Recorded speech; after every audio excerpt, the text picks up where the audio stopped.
What's up, guys? Welcome into the Bear Report YouTube channel. I've got Usayd Koshul here alongside a very special guest, Rishab Sikri, who runs the Windy City Productions YouTube channel. He is the man, the myth, the legend. Before we get into all the action, though, make sure you're dropping a thumbs up on this video. Go ahead and hit that subscribe button, too, because the Bear Report's going to be bringing you the most extensive coverage of the Chicago Bears as the 2022 season officially gets underway. But before we get into all that, Rishab, how you doing? Thanks so much for hopping on. Of course, man. I'm doing pretty good. Can't wait for the season to start. It feels like we've been waiting for a long time now, so excited to talk some Bears football now.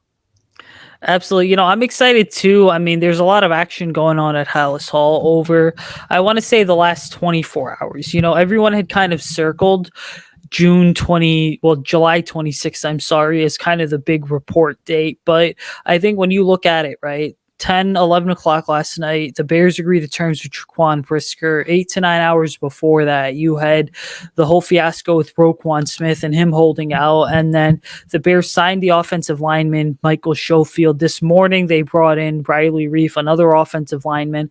And then we heard from Matt Eberflus and Ryan Poles for the first time since the NFL draft. So I think it's certainly an exciting time. I mean, the 2022 season, I think, is underway, but with so much going down, I mean, I think we have to start with kind of the Bears' own roster situation. But what are you making of this Roquan Smith holdout? Yeah, it's obviously not a good look for both sides. You'd want to get that done before practice starts because this is obviously your best player on the football team right now. I think every Bears fan, every NFL fan would agree that Roquan is by far the most talented and the most productive player on the Bears. So it's not a good thing he's not at practice right now, but it's also not a very big deal because I feel like we will get 2 terms on a contract extension within the next few weeks max. Like, I don't think this will be dragging on into the regular season. I mean, obviously, Ryan Poles has talked a lot about how valuable he views Roquan Smith on this team, and it seems like Roquan wants to be here too, right? I mean, Roquan showed up to training camp. He showed up to Halas Hall even though he's not practicing, so at least that kind of shows you that he wants to be committed to this team. He wants to practice, but he doesn't want to risk injury without locking in his money long term. And I think every Bears fan agrees that he's earned the right to be the highest paid linebacker in the NFL, right? I mean, his stats are up there with Darius Leonard, with Fred Warner, so he probably will get his contract pretty soon. So I'm not that worried. I mean, you look at the 17 games that he played in last year, and Roquan Smith had 163 tackles, and I think there's something that kind of has to be said for all this is simply when you look at who Roquan Smith is, but then in the greater context, because we know what he is, right? But when you look at the Bears offseason in general, I mean, I don't think people realize the amount of turnover the defense has had this year in the sense that Khalil Mack was traded, Eddie Goldman and Akeem Hicks were basically cut or released. Bilal Nichols was allowed to walk via free agency. And then on top of that, you had these big changes. Danny Trevathan, a guy not coming back. So essentially the front 7 of that entire 2018 defense was gone. And the only really prominent starter that remains is, in fact, Roquan Smith. And so ultimately, when you look at this, I think that for the Bears, we have to be honest. Roquan Smith deserves his money. But then there's also, I think, a double-edged sword when it comes to all this is the simple fact that, this regime knows what Roquan Smith is. I think that all 31 GMs and head coaches around the league know and understand what Roquan Smith is as a player. So the Bears certainly know who he is and the value he brings. But this regime is kind of more conservative with their spending compared to the previous regime for the Bears, right? And so I think that certainly plays a major part into the Bears' decision here. And that, I think, is also kind of the same situation and context when we look at a player like a Jaquan Brisker too, because when we look at Jaquan Brisker, he kind of had the same issues, right? In the sense that he was holding out for specific reasons. Usually when highly prized rookies hold out for as long as Jaquan Brisker did, it's simply because of something such as language in the contract, some bonuses, guaranteed money. But I think for the Bears to even get Jaquan under contract, a player who fell to round 2, but really should have been taken in round 1, but slipped because of the run on wide receivers and offensive linemen towards the end of round 1. I mean, to get a deal done at 10 p.m. at night. You have to give credit to everyone involved. Yeah, definitely. I mean, Jaquan Brisker, that would have been bad if he was not practicing either, because he's obviously going to be a starter on this defense as well, right next to Eddie Jackson, most likely. So getting Jaquan in here is, that's obviously a big plus. And, I think he kind of stated it, but it was like, wasn't it due to something in the contract terms? Like, because the person that got drafted right in front of him, forgot who it was, but he got like some higher amount of guarantee than second round picks usually do. So I think that's what Jaquan Brisker was kind of fighting with the Bears. So I'm not totally sure if Jaquan Brisker got what he was asking for then, but either way, he's signed with the Bears, so it doesn't really matter now, I guess. Yeah, and speaking of signing players, I mean, that's enough talk about the defensive side of the ball, right? We'll talk plenty more about the defense throughout training camp, as well as just throughout the regular season. But I think the greater thing here is that when you kind of heard Poles and Eberflus talk, and I certainly got an opportunity to listen in on the pressers, that they talked about when it comes to the offensive line, it's all about finding the best five guys. And, that sounds so generic coming from my perspective, but when you look at the Bears, I mean, there's probably like 80 to 100 different O-line combinations. A bit of an exaggeration, but there's about 80 to 100 O-line combinations that I think the Bears could go ahead and experiment with, in the sense that if you talk to me on Sunday, I would have told you, kick Larry Borum to the left side of the offensive line and then have Tevin Jenkins at right tackle, right guard, just have a competition, figure it out. But ultimately, when you look at the Bears, I mean, the last 24 hours, they brought in Michael Schofield, who started 81 games since 2015. And then they bring in Riley Reif, a player that's bounced around the NFL a couple times with the Vikings as well as the Cincinnati Bengals, made a Super Bowl run last year. And I mean, Riley Reif may not be a household name, but ultimately, when you look at Riley Reif as a player, I mean, he's been consistent enough to the point where he's been able to hold it down. And now those two additions, I think, change the outlook of the O-line significantly.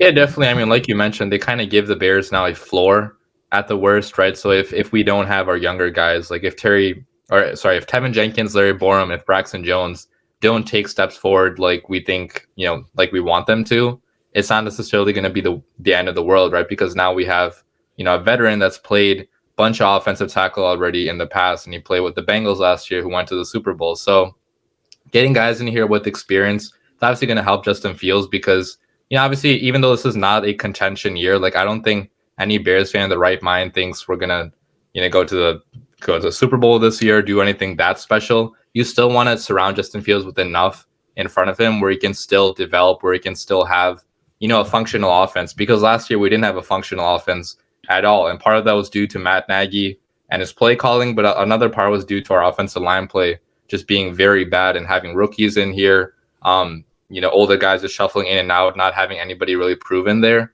So now we do have at least two more proven guys. And I also liked, the addition of Lucas Patrick too. I mean, I feel like most people aren't talking that much about Lucas Patrick because it was kind of a backup for the Packers, but whenever he was in, he played pretty well for the Packers. So I think he could be an upgrade at center, especially, over Sam Mustipher. Yeah, I mean, I'm glad you brought up the Lucas Patrick signing specifically because when we look at Lucas Patrick just as a player overall, is he the flashiest name in the NFL? No. Is he a player that, is a freakish athlete for the center position? Not really, but just his ability to kind of play 2 or 3 spots on the interior, I think really matters. But his primary position here is going to be center. And, I mentioned this a couple times on Twitter throughout the offseason when looking at Justin Fields and looking at the offensive line. And I said that the Bears basically did the best thing for Justin Fields that they could do this offseason by signing Lucas Patrick, in the sense that your center is the quarterback of the offense, right? And so ultimately now you have a veteran presence that knows the offensive coordinator, understands what the play caller's thinking at all times, and understands the system that's going to be installed. That's, I think, a tremendous help to Justin Fields. Now, when I ultimately look at, I think, the rest of the O-line, there's certainly question marks because you have guys like Braxton Jones, like a Larry Borum, a Tevin Jenkins, who I don't think the franchise should give up on Jenkins or Borum just yet. I think it would be completely foolish to do so, simply because if we're going to be honest with ourselves, a player like a Riley Reef or a Michael Schofield, those guys are just stopgaps until the Bears do find a legitimate solution. But at the end of the day, what is encouraging about the O line as a whole is that there is so much depth in terms of it's a unit that has a perfect blend of young players but also veterans, and that as the season goes on, maybe we see Matt Eberflus kind of just say, you know what, instead of throwing a player like a Riley Reef in at right tackle in this game, we're going to throw someone like Larry Borum, Tevin Jenkins, or even Braxton Jones out there, kind of just see what we have to evaluate the future moving forward. And definitely, like if we have injuries, obviously too. I mean, that's going to happen. You get injuries basically every single year. In the previous 4 or 5 years, we haven't had the depth required to withstand those injuries. So, like if our left tackle went down, if our right tackle went down, if we had a center go down, like we had nobody behind them that was even adequate enough to start in the NFL. Because even our starters, a lot of our starters were not even adequate enough to start in the NFL. So I think that now with all the rookies that we drafted 5 offensive linemen, right? I mean, traded back crazy amount of times to get, Doug Kramer, Jatari Carter, all the other guys. So I think that, if we have even like 1 or 2 of these younger guys eventually step up, it doesn't have to be this year. The Bears O-line long-term could be in a good position to succeed because, we have the younger pieces. We have even future draft capital to, fit the places where we don't have guys stepping up. So I'm hopeful about the Bears O-line long term. This year will probably be a work in progress, but it should be. I'm thinking it should be an upgrade over last year, right? I certainly think it is going to be an upgrade. And speaking of upgrades, I mean, anytime you have a player that struggles or semi struggles in year one as a rookie, but then shows up to year two with a renewed sense of energy, especially at the quarterback position, I think that there's a lot of newfound hope for the franchise. I mean, listening to Justin Fields throughout the offseason, getting a chance to hear from him today, I really thought that the Bears could be well on their way to finally doing this thing right. Specifically because when you look at Justin, I mean, going into year one, we kind of knew what he was as a player, right? And now it's like, okay, he enters year two, and entering year two, there were question marks about the supporting cast around him, the offensive line. You certainly kind of question how he was going to fit into Luke Getzey and Matt Eberflus's philosophy, but it seems like Justin's adapted really well to everything, and the transition so far has been incredibly smooth. Yeah, it's been amazing. I mean, Justin Fields, even coming out of Ohio State, I think the thing that a lot of people touted about him was his ability to lead a team, to be able to bounce back from failures, from tough seasons. Like, I mean, we saw him even in college. First year he was at Georgia, he had to transfer to Ohio State and basically rebuild his college career, and he did that in college football. So I think that a lot of Bears fans do have a lot of hope in Justin Fields just because of his mentality, because of his ability to lead a team, and something that the Bears maybe have not had a quarterback in like a very, very long time. I mean, I'm sure we all love Trubisky, but was he as talented as Justin Fields was? Was he as good of a leader as Fields was? Like, that's kind of questionable. So I think long term, yeah, the Bears are in a really good spot with Justin Fields. Well, I don't know if you caught the quote today that Justin had. I've actually got it pulled up on screen, but someone asked him what specifically Justin wants to get better at. And Justin's response was, I mean, just with everything. I think last year, of course, me being a rookie, I was kind of thrown into there, just being calm in the game, just being on time with the routes, the concepts that we have in the offense. And yeah, just playing on top of my feet. I think as long as I do that, we're going to have a good amount of success. So it sounds like he kind of spent the entire offseason not only training and getting better, but really engaging in a rigorous self-scouting regime and routine that was just going to allow him to basically come into his second season with a more confident mindset. Yeah, definitely. I mean, I also heard, this is totally different, but I heard Jalen Johnson also talking about how the coaching staff has been more or they're holding players more accountable than other coaches did, than Matt Nagy obviously did last year. So I think it also applies to Justin Fields and the offense, right? Like this coaching staff, they're going to be harder on him probably than Matt Nagy was, than the last coaching staff was. They are, they're more committed to Justin Fields than the last coaching staff was, because they had Andy Dalton in there. They kind of had one foot out the door the entire time because they thought they might be fired. So I really like that this year finally we have a coaching staff that's fully committed to Fields, and hopefully pushing him to be better than what he was last year. Okay, so I'm glad you brought that Jalen Johnson comment up, because it was so encouraging to hear from Jalen Johnson too. He's obviously got a new hairdo. Looks real good on him, by the way. But I have to say, Jalen Johnson's comments regarding the coaching staff are certainly interesting, because Matt Nagy was a type of player, a player's coach, I should say, who was all about be you, go out there, have fun. And Matt Eberflus and this coaching staff, I think, are a complete 180 of that, in the sense that their whole goal is, if you're going to get out there, you're going to win. You have to be hard-nosed, you have to be tough, you have to be physical. It's got to be 11 guys rallying to the football at all times. And it seems like they've really spent the entire offseason instilling that mantra in OTAs and mandatory minicamp. And now as we get into training camp, with the first padded practice being Saturday, you're going to hear the pads popping at Halas Hall. But I think that is really going to see, you're going to see a new type of Bears team this year. And I kind of want to take it back 7 or 8 years, because I remember the offseason, the Bears hired John Fox.